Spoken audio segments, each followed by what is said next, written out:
4 in 10 retirees say they wish they'd filed for Social Security later. Can't say I'm shocked by this at all, especially when everyone thinks my life expectancy is only 78, and then they wake up, they're 83 years old and still in good health and only getting 11 or 1,200 bucks on Social Security because they took it well before the full retirement age, never mind with delayed earnings credits. But let's dive into this.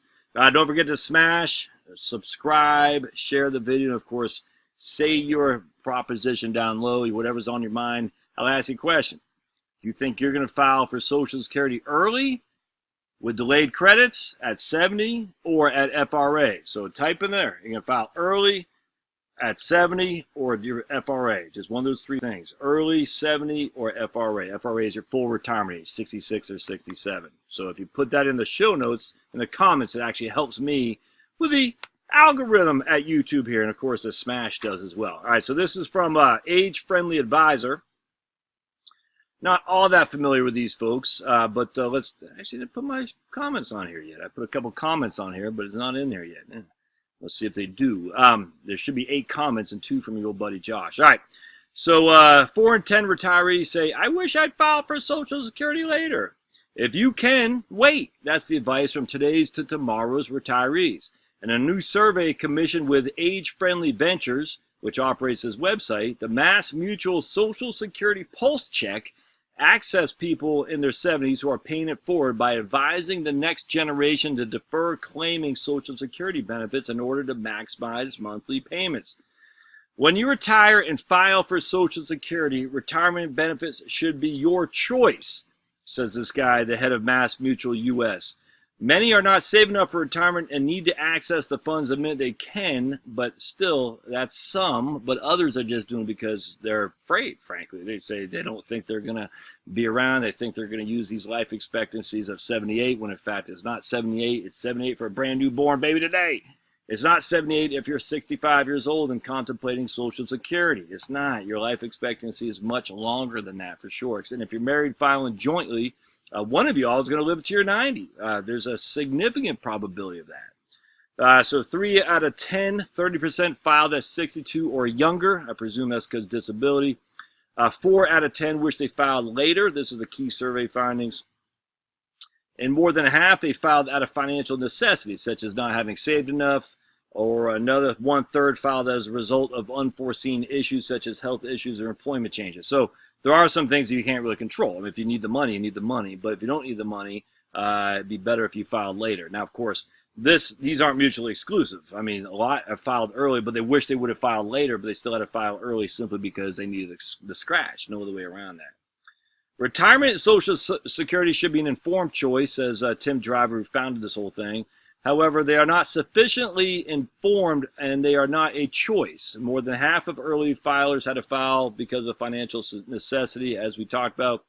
Roughly 60% didn't get help or advice on when to file, and only 8% filed as a result of consulting with a financial advisor. When you claim your Social Security benefit is one of the most important decisions about your retirement, says Alicia Monell over at Boston College's Center for Retirement Research. The longer you delay claiming, the higher your monthly benefit will be. And if married, your spouse will receive for the rest of your lives, and the larger the benefit for the surviving spouse. That always gets overlooked when people consider the life expectancy or the break even. They always overlook the surviving spouse benefit. I'm telling you, my friends, if I were just to look at mine as a break-even analysis and not consider Charlotte, it'd be stupid because she is 4 years younger than me and a woman. Much likely she's going to survive me. So if I only look at my benefit, that's just not good planning. It's not. You've got to look at what happens to the surviving spouse. You've got to look at the taxation as well when it comes to Social Security benefits versus IRA distributions. I mean, look, if you need the money, you need the money.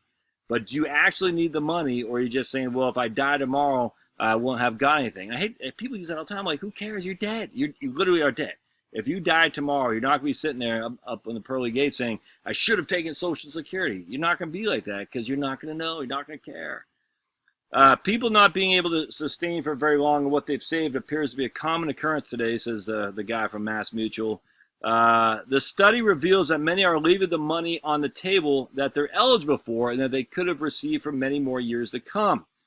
Planning ahead for the foreseen and the unforeseen often appears to be a pay-it-forward message from today's to tomorrow's retirees, i.e., look, plan before you file. In the simplest and most conservative cumulative calculation, a married couple with longevity in their early 90s, which is many, could be leaving more than $500,000 on the table, or as much as $2,000 to $4,000 per month for life by filing for Social Security benefits at 62 as opposed to 70. Furthermore, and this is critical, my friends, a surviving spouse could receive $1,000 to $2,000 per month less by filing at age 62. I'm telling you right now, that's a big flipping deal. But here's what's funny. The majority of survey respondents, 79%, that's the vast majority, felt they had the appropriate amount of information about when to file for Social Security, and nearly 6 out of 10 did not get help or advice. Yeah.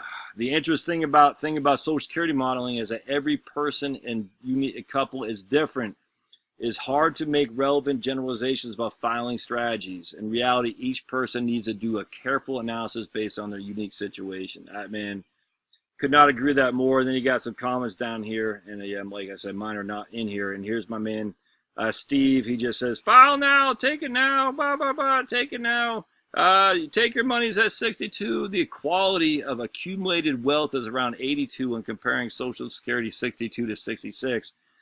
All right, but again, that is actually about 80. But if that's the break-even age is about 80. But if you live beyond 80, which a preponderance of people will, you're going to make more money simply by taking it later. I mean, it's just no other way around that. And if you're married, not only will you make more money by surviving beyond 80, but your surviving spouse will too. So they haven't posted my comments. Maybe they won't. I don't know. But I did put some comments in here, and I still don't. Now here, Wanda says, if you file at 62, how much money can you make from working a side job before it affects the Social Security check? Man, just don't take it as, first of all, you don't lose the money if you file early. You don't lose it. You get it back at full retirement age, but it's not in one lump sum. It'll be distributed over the rest of your Social Security benefit base. But if you're working a side job, try not to take it. Why take the reduction? It doesn't make sense if you're already working anyway, and you're going to reduce the benefit anyhow. Just don't do that. So anyway, good stuff. So 4 out of 10 said they wish they would have filed later. Just keep that in mind before you make the decision and pull the plug. All right, don't forget to subscribe, smash, and we'll see you next time.